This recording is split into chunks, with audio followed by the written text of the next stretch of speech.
એભલવડ ભાખા ગામ તાજેતરમાં રસ્તો ગીરગઢડા મામલતદાર તથા ટીડીઓએ રસ્તો ખુલ્લો કરાવતા ચોમાસું આવતા વાડી માલિકોએ ફરી રસ્તો બંધ કરાવતા ખેડૂતોમાં હાલાકી।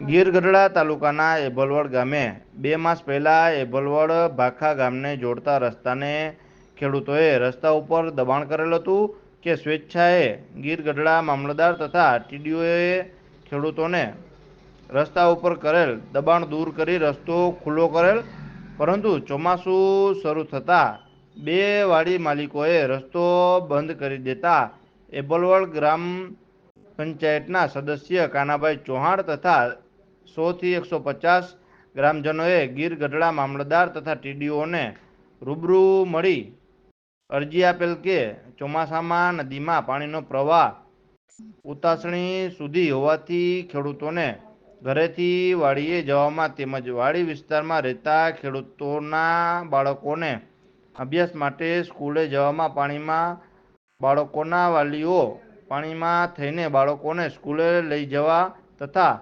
લાવતા હોવાથી પાણીમાં કોઈવાર અકસ્માત થાય તો જવાબદાર કોણ? અભ્યાસ ઉપર અસર થાય તેમ છે। ગઈકાલે તારીખ 24/7/2024ના એભલવડ ગ્રામજનોએ પ્રેસ મીડિયા બોલાવીને ખેડૂતોએ રસ્તો બંધ કરેલ તથા પાણીમાં ટ્રેક્ટર લઈ રસ્તો બંધ કરેલ છે તે જગ્યાનું શૂટિંગ તેમજ ફોટો પાડીને સ્થળ ઉપર ગીરગઢડા મામલતદાર સાહેબને કથની કરેલ તેમ ગીર સોમનાથ જિલ્લા કલેક્ટર સાહેબ સાથે ટેલિફોનિક વાત કરેલ। તાત્કાલિક ખેડૂતો એ રસ્તો બંધ કરેલ છે તે તાત્કાલિક રસ્તો ખુલ્લો કરવામાં નહીં આવે તો એભલવડ ગ્રામજનો ગાંધી ચિંધ્યા માર્ગે આંદોલન કરવાની ફરજ પડશે।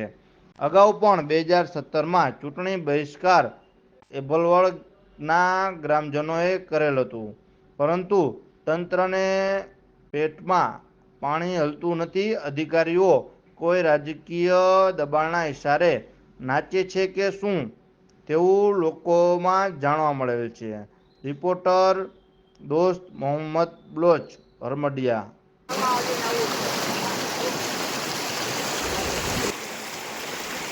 બેન ક્યાં ગઈ છે? ભણવા ગઈ છે? તો રોજે આવું આમ પાણીમાં જવું પડે? રોજે હાલીને જ જાશો?